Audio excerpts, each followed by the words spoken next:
ਆਓ ਹੁਣ ਸ਼ੁਰੂਆਤ ਕਰਦੇ ਹਾਂ ਪਹਿਲੇ ਅਧਿਆਏ ਭਿੱਖ ਪੈ ਅੰਮ੍ਰਿਤ ਦੀ। ਉਸ ਦਿਨ ਹੋਏ ਅਸੈਂਬਲੀ ਦੀਆਂ ਚੋਣਾਂ ਦੇ ਵਿੱਚ ਪੰਥਕ ਉਮੀਦਵਾਰਾਂ ਦੀ ਭਾਰੀ ਹਾਰ ਤੋਂ ਛਿਪੇ ਪੈ ਕੇ ਜਥੇਦਾਰ ਜੀਵਨ ਸਿੰਘ ਉਮਰਾ ਨੰਗਲ ਨੇ ਇੱਕ ਬਿਆਨ ਦਿੱਤਾ ਸੀ ਕਿ ਹੁਣ ਅਸੀਂ ਪੂਰੀ ਖੁਦ ਮੁਖਤਿਆਰੀ ਵਾਲਾ ਸੂਬਾ ਲੈਣਾ ਹੈ। ਸੂਬਾ ਕੀ ਹੁੰਦਾ ਹੈ ਅਤੇ ਹਿੰਦ ਦੇ ਪ੍ਰਚਲਿਤ ਵਿਧਾਨ ਦੀ ਸ਼ਬਦਾਵਲੀ ਅਨੁਸਾਰ ਸੂਬਾ ਤੇ ਪ੍ਰਦੇਸ਼ ਅਥਵਾ ਸਟੇਟ ਵਿੱਚ ਕੀ ਅੰਤਰ ਹੈ ਅਤੇ ਪੂਰੀ ਖੁਦ ਮੁਖਤਿਆਰੀ ਦੇ ਕੀ ਅਰਥ ਹਨ ਅਤੇ ਇਹ ਭਾਰਤ ਦੇ ਵਿਧਾਨ ਅਨੁਸਾਰ ਮੰਗੀ ਵੀ ਜਾ ਸਕਦੀ ਹੈ ਕਿ ਨਹੀਂ।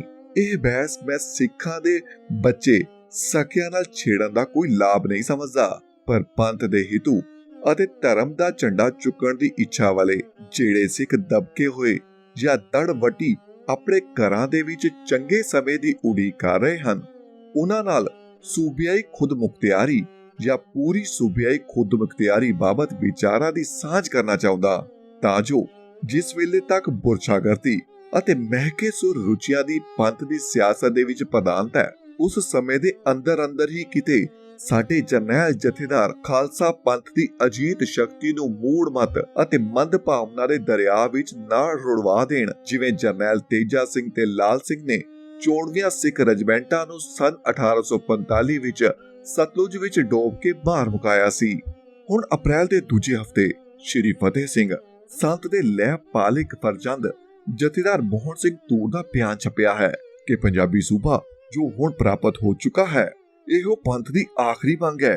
ਹੋਰ ਕੋਈ ਸਿਆਸੀ ਨਿਸ਼ਾਨਾ ਸਾਡਾ ਨਹੀਂ ਹੈ। ਜੇ ਅੰਤਿਮ ਸਿਆਸੀ ਨਿਸ਼ਾਨੇ ਦੀ ਪ੍ਰਾਪਤੀ ਪੰਥ ਕਰ ਚੁੱਕਾ ਹੈ ਤਾਂ ਸੰਤ ਬਾਬਾ ਜੀ ਆਪਣਾ ਪੈਰਵੀ ਮੰਡਲੀ ਸਮੇਤ ਸ਼੍ਰੋਮਣੀ ਅਕਾਲੀ ਦਲ ਦੀ ਲਾਸ਼ ਉਤੇ ਕਿਸ ਆਸ਼ੇ ਦੀ ਪੂਰਤੀ ਲਈ ਪਿਛਲੇ 10 ਸਾਲਾਂ ਤੋਂ ਅਕਾਲੀ ਦਲ ਪੰਥ ਦੀ ਸਿਆਸਤ ਸ਼੍ਰੀ ਅਕਾਲ ਤਖਤ ਰੂਬਰੂ ਅਰਦਾਸੇ ਸਿੱਖਾਂ ਦੇ ਹੱਕ ਹਕੂਕ ਸ਼ਹੀਦੀ ਮੋਰਚੇ ਇਹਨਾਂ ਨਾਰਿਆਂ ਤੇ ਅਡੰਬਰਾਂ ਦੇ ਪਰਦਿਆਂ ਪਿੱਛੇ ਬੇਸਮਝੀ ਮਨਮੁਕਤਾ ਨਿੱਜੀ ਲਾਭ ਧੜੇ ਦੀ ਪ੍ਰਧਾਨਤਾ ਭਰਾ ਮਾਰੂ ਧੋਖੇ ਵਿਸ਼ਵਾਸਘਾਤ ਅਲਪ ਬੁੱਧੀ ਨੀਤੀਆਂ ਅਤੇ ਨਿਗੂਣੇ ਸਵਾਰਥਾਂ ਦੀ ਸਿੱਧੀ ਲਈ ਸਾਜ਼ਿਸ਼ਾਂ ਤੇ ਖੜਯੰਤਰ, ਬਸ ਇਹੋ ਰਾਜਨੀਤੀ ਤੇ ਕੁਟਲਨੀਤੀ ਅਸਾਂ ਪਿਛਲੇ 10-12 ਸਾਲਾਂ ਤੋਂ ਖਾਸ ਕਰਕੇ ਅਪਣਾ ਰੱਖੀ ਹੈ ਅਤੇ ਗੁਰੂ ਦੇ ਇਸ ਮਹਾਵਾਕ ਨੂੰ ਅਸਾਂ ਭੁਲਾ ਛੱਡਿਆ ਹੈ ਕਿ ਜ਼ਹਿਰ ਵਿੱਚ ਅੰਮ੍ਰਿਤ ਘੋਲਣ ਨਾਲ ਬਿਖ ਸੁਦਾ ਨਹੀਂ ਬਣ ਜਾਂਦਾ। ਬਿਖ ਮੈਂ ਅੰਮ੍ਰਿਤ ਸਿੰਚੀ ਹੈ, ਬਿਖ ਕਾ ਫਲ ਪਾਇਆ। ਆਓ ਸਭ ਤੋਂ ਪਹਿਲਾਂ ਪੰਥ ਦਾ ਸਿਆਸੀ ਨਿਸ਼ਾਨਾ ਕੀ ਮਿਥਿਆ ਜਾ ਚੁੱਕਾ ਹੈ, ਕੀ ਹੋਣਾ ਚਾਹੀਏ। ਦੂਜਾ, ਪੰਜਾਬੀ ਸੂਬਾ ਜਾਂ ਸੂਬਿਆਈ ਖੁਦ ਮੁਖਤਿਆਰੀ ਦੀ ਪ੍ਰਾਪਤੀ ਲਈ ਇਹ ਨਿਸ਼ਾਨਾ ਪੂਰਾ ਹੁੰਦਾ ਹੈ ਕਿ ਨਹੀਂ। ਤੀਜਾ, ਸ਼੍ਰੋਮਣੀ ਅਕਾਲੀ ਦਲ ਅਤੇ ਸੰਤ ਅਕਾਲੀ ਦਲ ਵਿੱਚ ਕੀ ਭੇਦ ਹੈ। ਇਹਨਾਂ ਤਿੰਨੇ ਮੁੱਢਲੇ ਸਵਾਲਾਂ ਉੱਤੇ ਪੱਖੀ ਦ੍ਰਿਸ਼ਟੀ ਅਥਵਾ ਉੜਦੀ ਨਜ਼ਰ ਮਾਰੀਏ ਤਾਂ ਜੋ ਸਿੱਖਾਂ ਦੀ ਸਹੀ ਸਿਆਸੀ ਹਾਲਤ ਦਾ ਕੁਝ ਅਨੁਮਾਨ ਹੋ ਸਕੇ। ਪੰਥ ਦੇ ਅੰਤਿਮ ਸਿਆਸੀ ਨਿਸ਼ਾਨੇ ਬਾਬਤ ਸਾਹਿਬ ਦਸਮ ਪਾਤਸ਼ਾਹ ਆਪ ਸਪਸ਼ਟ ਨਿਰਣਾ ਕਰ ਗਏ ਹਨ, ਜਿਸ ਦੀ ਤਸਦੀਕ ਭਾਈ ਨੰਦ ਲਾਲ ਜੀ ਨੇ, ਜੋ ਕਿ ਸਾਹਿਬਾਂ ਦੇ ਜੋਤੀ ਜੋਤ ਸਮਾਉਣ ਵੇਲੇ ਨਾਂਦੇੜ ਵਿੱਚ ਗੁਰੂ ਜੀ ਦੀ ਹਜ਼ੂਰੀ ਵਿੱਚ ਸਨ, ਆਪਣੇ ਰਹਿਤਨਾਮੇ ਵਿੱਚ ਕੀਤੀ ਹੈ ਅਤੇ ਜਿਸ ਰਾਜਸੀ ਨਿਸ਼ਾਨੇ ਨੂੰ ਸਿੱਧਕੀ ਤੇ ਨਿਰਭੈ ਸਿੱਖ ਸ਼ਰੇਆਮ ਦਿਨ ਰਾਤ ਉੱਚੀ ਧੁਨੀ ਵਿੱਚ ਦੁਹਰਾਉਂਦੇ ਹਨ ਕਿ ਰਾਜ ਕਰੇਗਾ ਖਾਲਸਾ ਆਕੀ ਰਹੇ ਨਾ ਕੋਈ।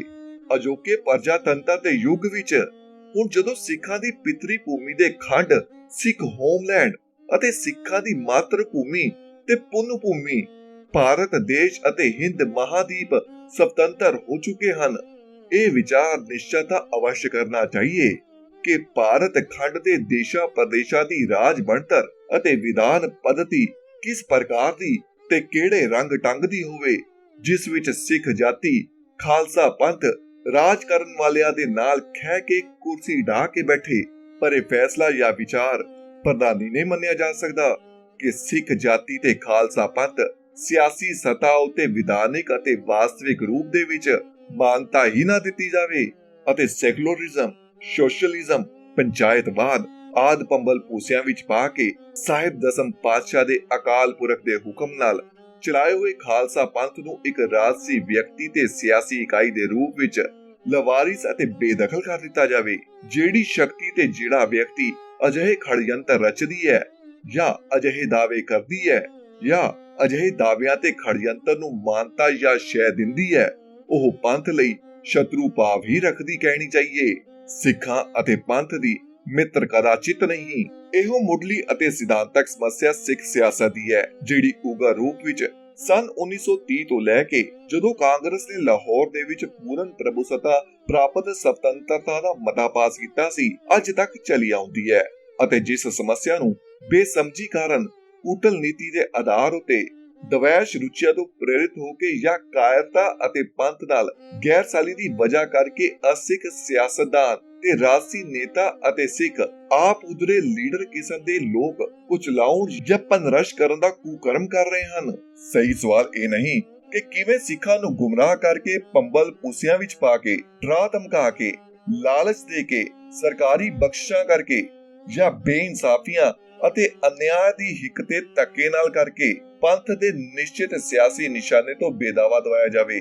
ਸਗੋਂ ਠੀਕ ਮਸਲਾ ਇਹ ਹੈ ਕਿ ਕਿਵੇਂ ਦੇਸ਼ ਦੀ ਰਾਜ ਬਣਤਰ ਅਤੇ ਵਿਧਾਨਕ ਪੰਥ ਦਾ ਰੂਪਾਕਾਰ ਅਜਿਹਾ ਉਲੀਕਿਆ ਜਾਵੇ ਜਿਸ ਦੁਆਰਾ ਪੰਥ ਆਜ਼ਾਦ ਵੀ ਰਹੇ ਅਤੇ ਦੇਸ਼ ਦੀ ਅਖੰਡਤਾ ਅਤੇ ਇੱਕ ਕੌਮੀਅਤ, ਪ੍ਰਜਾਤੰਤਰ, ਸਮਾਜੀ ਨਿਆਂ ਤੇ ਖੁਸ਼ਹਾਲੀ, ਧਰਮ ਨਿਰਪੱਖਤਾ ਆਦਿ ਪ੍ਰੇਰਕ ਭਾਵਨਾਵਾਂ ਵੀ ਸੁਰੱਖਿਅਤ ਰਹਿਣ। ਸਿੱਖ ਹੋਮਲੈਂਡ ਦੀ ਮੰਗ ਇਸੇ ਠੀਕ ਮਸਲੇ ਦਾ ਇੱਕ ਯੋਗ ਤੇ ਸੁਚੱਜਾ ਹੱਲ ਹੈ, ਜਿਸ ਦੀ ਮੁਖਾਲਫਤ ਬੇਗਾਨੇ ਤਾਂ ਇਸ ਕਾਰਨ ਕਰ ਰਹੇ ਹਨ ਕਿ ਉਹ ਪੰਥ ਦੀ ਸਿਆਸੀ ਇਕਾਈ ਅਤੇ ਸਿੱਖ ਕੌਮ ਦੀ ਆਤਮਿਕ ਵਿਅਕਤੀ ਵੱਲ ਸ਼ਤਰੂ ਭਾਵਨਾ ਰੱਖਦੇ ਹਨ, ਅਤੇ ਆਪਣੇ ਇਸ ਕਾਰਨ ਕਿ ਜੇ ਅਸੀਂ ਹੂੜਮਤ ਅਤੇ ਬੁਰਛਾ ਗੱਦੀ ਵਿੱਚ ਪਹਿਲ ਨਾ ਕੀਤੀ ਤਾਂ ਕੋਈ ਸਾਡਾ ਭਰਾ ਹੋਰ ਕਰ ਜਾਵੇਗਾ। ਇਉਂ ਸਿੱਖ ਆਪਣੇ ਪੈਰਾਂ ਉੱਪਰ ਕੁਹਾੜਾ ਮਾਰ ਰਹੇ ਹਨ, ਜਿਨ੍ਹਾਂ ਸਿੱਖਾਂ ਨੂੰ ਗੁਰੂ ਗਰੀਬ ਨਿਵਾਸ ਨੇ ਪਾਤਸ਼ਾਹੀ ਦਾ ਵਰ ਦਿੱਤਾ ਹੋਇਆ ਹੈ। ਇਸੇ ਕਾਰਨ ਸ਼ਾਇਦ ਸਿੰਘ ਸਤੋਤਰ ਨਾਮੀ ਇਕੱਠਾਕਾਰ ਗ੍ਰੰਥ ਦੇ ਵਿੱਚ, ਜਿਸ ਦੇ ਕਰਤਾ ਕਿ ਗਿਆਨੀ ਗਿਆਨ ਸਿੰਘ ਜੀ ਨੂੰ ਮੰਨਿਆ ਜਾਂਦਾ ਹੈ, ਕਥਨ ਹੈ, ਧੰਨ ਗੁਰੂ ਕੇ ਸਿੱਖ ਅਕਲ ਕੇ ਪੱਕੇ ਬੈਰੀ, ਧੰਨ ਗੁਰੂ ਸਮਰੱਥ ਬਸ ਜਿਨ ਕੀਨੇ ਜ਼ਹਿਰੀ, ਧੰਨ ਗੁਰੂ ਕੇ ਸਿੱਖ बुद्धि के निकट न आए हैं, धन गुरु समरथ बैठ इन्हों समझाए हैं, धन गुरु के सिख मैं खसम खौरू पावै, धन गुरु समरथ नित इन तखत बहावै। ਇਸ ਕਥਿਤ ਸਿੰਘ ਸਤੋਤਰ ਦੇ ਅਪ੍ਰਿਯ ਅਤੇ ਓਪਰੇ ਰੂਪ ਵਿੱਚ ਸਿੱਖਾਂ ਦਾ ਠਠੋਲ ਕਰਨ ਵਾਲੇ ਸ਼ਬਦਾਂ ਦੇ ਵਿੱਚ ਗੂੜ ਰਹੱਸ ਹੈ। ਉਹ ਇਹ ਹੈ ਕਿ ਸਿੱਖਾਂ ਦੀ ਉੱਨਤੀ, ਵਡਿਆਈ ਅਤੇ ਗੌਰਵ ਤਦ ਹੀ ਸੰਭਵ ਹੋ ਸਕਦਾ ਹੈ ਜਦੋਂ ਗੁਰੂ ਦੀ ਸਿੱਖਿਆ ਅਤੇ ਗੁਰੂ ਦੀ ਦਰਸਾਈ ਹੋਈ ਰੋਹ ਰੀਤ ਨੂੰ ਦ੍ਰਿੜਤਾ ਨਾਲ ਅਪਣਾਉਣ। ਜੇ ਉਹ ਆਪਣੇ ਮਨ ਦੀ ਮਤ ਅਤੇ ਸਵਾਰਥ ਅਧੀਨ ਰੁਚੀਆਂ ਦਾ ਆਸਰਾ ਲੈ ਕੇ ਆਪਣੀ ਨੀਤੀ ਉਲੀਕਣਗੇ ਅਤੇ ਪੋਲਿਟਿਕਸ ਚਲਾਉਣਗੇ, ਤਦ ਉਹ ਪਤਨ ਦੇ ਵੱਲ ਜਾਣਗੇ ਅਤੇ ਖੁਆਰ ਹੋਣਗੇ। ਸਾਵਧਾਨ ਹੋ ਕੇ ਵਿਚਾਰ ਕਰਕੇ ਦੇਖੋ, ਇਸੇ ਕਾਰਨ ਅਤੇ ਇਸੇ ਪ੍ਰਕਾਰ ਸਾਡੀ ਦੁਰਦਸ਼ਾ ਤੇ ਪਤਨ ਹੋਇਆ ਹੈ ਅਤੇ ਹੋ ਰਿਹਾ ਹੈ, ਅਤੇ ਅਸੀਂ ਆਪਣਿਆਂ ਬੇਗਾਨਿਆਂ ਸਾਹਮਣੇ ਠੱਠੇ ਮੋਹ ਦਾ ਵਿਸ਼ਾ ਬਣ ਰਹੇ ਹਾਂ ਅਤੇ ਆਪਣੇ ਘਰ ਦੇ ਵਿੱਚ ਹੀ ਜ਼ਲੀਲ ਹੋ ਰਹੇ ਹਾਂ। ਬਾਬਾ ਰਾਮ ਸਿੰਘ ਕੂਕੇ ਨੇ ਵੀ ਆਪਣੀ ਨਾਮ ਪਰਾਇਣ ਬੁੱਧੀ ਦੁਆਰਾ ਅੱਜ ਤੋਂ ਪੂਰੀ ਸ਼ਬਦਾਵਲੀ ਪਹਿਲਾਂ ਇਹੋ ਅਨੁਭਵ ਕਰਕੇ ਸਿੰਘਾਂ ਨੂੰ ਕੂਕਾ ਮਾਰ ਕੇ ਸਮਝਾਉਣ ਦਾ ਯਤਨ ਕੀਤਾ ਸੀ। ਗੁਰੂ ਗ੍ਰੰਥ ਮੈਂ ਜੋ ਲਿਖਿਆ, ਸੋਈ ਤਾਰੋ ਮਨ ਮੈਂ ਸਿੱਖਿਆ, ਦਸਮ ਗੁਰੂ ਕੀ ਰੀਤ ਸੰਭਾਰੋ, ਲੋਕ ਦੋਹਿਨ ਕੇ ਜੋ ਰਖਵਾਰੋ। ਕੀ ਅਕਾਲੀ ਤੇ ਕੀ ਨਾਮਧਾਰੀ, ਕੀ ਸਿੰਘ ਸਿੱਭੀਏ ਤੇ ਕੀ ਸਿਆਸੀ ਸਿੱਖ, ਕੀ ਗੁਰੂ ਗੋਲਕ ਵਿਜਈ ਅਤੇ ਕੀ ਮਹਾ ਮਾਨਣੀਏ ਸੰਤ ਬਾਬੇ, ਸਿੱਖਾਂ ਦੇ ਨੇਤਾ ਕਹਾਉ ਤੇ ਚਾਹਵਾਨ, ਸਾਰੇ ਹੀ ਗੁਰੂ ਗ੍ਰੰਥ ਦੀ ਸਿੱਖਿਆ ਤੇ ਦਸਮ ਗੁਰੂ ਦੀ ਰੀਤ ਨੂੰ ਗਏ ਬੀਤੇ ਯੁੱਗ ਦੀ ਕਥਾ ਕਹਾਣੀਆਂ ਸਮਝ ਕੇ ਆਪਣੀ ਅਲਪ ਬੁੱਧੀ, ਮੰਦ ਨੀਤੀ, ਮੰਦਮਤੀ, ਅਗਿਆਨ ਆਧਾਰਿਤ ਰੁਚੀਆਂ, ਸਵਾਰਥ ਪ੍ਰਬੀਨ ਸੰਸਕਾਰਾਂ ਅਤੇ ਅੰਨੇ ਹੱਠ ਨੂੰ ਪੰਥਕ ਰਾਜਨੀਤੀ ਅਤੇ ਸਿੱਖ ਸਿਆਸਤ ਦਾ ਆਧਾਰ ਬਣਾਉਣਾ ਚਾਹੁੰਦੇ ਹਨ। ਜਿਹੜਾ ਕੋਈ ਸਿੱਖ ਅਤੇ ਪੰਥ ਦੀ ਗੱਲ ਸ਼ੁੱਧ ਹਿਰਦੇ ਨਾਲ ਕਰੇ, ਉਸ ਨੂੰ ਨੀਤੀਹੀਣ, ਸਿਆਸਤ ਤੋਂ ਕੋਰਾ, ਪੋਲਿਟਿਕਸ ਦੀ ਸਮਝ ਨਾ ਰੱਖਣ ਵਾਲਾ ਅਤੇ ਪੜ੍ਹਿਆ ਲਿਖਿਆ ਮੂਰਖ ਕਹਿ ਕੇ ਭੰਡਦੇ ਹਨ ਅਤੇ ਦੁਰਕਾਰਦੇ ਹਨ, ਜਿਸ ਦਾ ਸਿੱਟਾ ਪਿਛਲੇ 10 ਸਾਲਾਂ ਵਿੱਚ ਹੀ ਇਹ ਨਿਕਲਿਆ ਕਿ ਪਹਿਲਾ, ਸਿੱਖ ਪੰਥ ਲਈ ਸੁਤੰਤਰ ਭਾਰਤ ਦੇ ਵਿੱਚ ਯੋਗ ਅਤੇ ਨਿਆਂ ਪੂਰਿਤ ਸਥਾਨ ਦੀ ਪ੍ਰਾਪਤੀ ਦੀ ਮੰਗ ਛੱਡ ਕੇ ਪੰਜਾਬੀ ਸੂਬੇ ਦਾ ਠੂਠਾ ਹੱਥ ਵਿੱਚ ਉਦਰ ਪੂਰਨਾ ਲਈ ਅਸਾਂ ਫੜਿਆ ਅਤੇ ਹੁਣ ਪੰਜਾਬੀ ਸੂਬੇ ਦੀ ਕੁਆਰੰਟਾਈਨ ਦੇ ਵਿੱਚ ਕੈਦ ਹੋਏ ਮੈਕਸੀਕਨ ਕਣਕ ਦੇ ਭਾਅ 72 ਰੁਪਏ ਕੁਇੰਟਲ ਤੋਂ ਘਟਾ ਕੇ 62 ਰੁਪਏ ਕੁਇੰਟਲ ਕੀਤੇ ਜਾਣ ਦੀ ਤਜਵੀਜ਼ ਵਿਰੁੱਧ ਮਾਰਕਸੀ ਕਮਿਊਨਿਸਟਾਂ ਦੀ ਚੁੱਕ ਤੇ ਅਗਵਾਈ ਹੇਠਾਂ ਰਾਮ ਰੋਲਾ ਪਾਉਣ ਉਤੇ ਮਜਬੂਰ ਹੋ ਗਏ ਹਾਂ। ਦੂਜਾ, ਸਿੱਖੀ ਤੇ ਪੰਜਾਬੀ ਬੋਲੀ ਦੀ ਰੱਖਿਆ ਦੀ ਆਸ ਦੇ ਵਿੱਚ ਅਸਾਂ ਸਾਹਿਬ ਦਸਮ ਪਾਤਸ਼ਾਹ ਦੇ ਉਲੀਕੇ ਹੋਏ ਪੰਥ ਸਿਆਸੀ ਨਿਸ਼ਾਨੇ ਨੂੰ ਛੱਡਿਆ ਅਤੇ ਸੈਕੂਲਰ ਧਰਮ ਨਿਰਪੱਖਤਾ ਦਾ ਕਲਮਾ ਪੜਿਆ ਅਤੇ ਸਿੱਟੇ ਵਜੋਂ ਹੁਣ ਸਿੱਖੀ ਦੀ ਗੱਲ ਕਰਨੀ ਮਨੋ ਜ਼ੁਰਮ ਤੇ ਗਾਲ ਕੱਢਣ ਬਣ ਗਈ ਹੈ ਅਤੇ ਪੰਜਾਬੀ ਬੋਲੀ ਪੰਜਾਬੀ ਸੂਬੀ ਦੇ ਕੁਝ ਜ਼ਿਲ੍ਹਿਆਂ ਦੇ ਵਿੱਚ ਹੀ ਸੀਮਿਤ ਹੋ ਕੇ ਰਾਸ਼ਟਰੀ ਭਾਸ਼ਾ ਅਤੇ ਸ਼ਹਿਰੀ ਹਿੰਦੂਆਂ ਦੇ ਹਮਲਿਆਂ ਤੋਂ ਆਤੁਰ ਹੋ ਕੇ ਸਹਿਮੀ ਹੋਈ ਤੇ ਕਿਲਾ ਬੰਦ ਹੋਈ ਬੈਠੀ ਹੈ ਅਤੇ ਹੋ ਸਕਦਾ ਹੈ ਕਿ ਇਸ ਨੂੰ ਛੇਤੀ ਹੀ ਹਥਿਆਰ ਸਿੱਟਣੇ ਪੈ ਜਾਣ।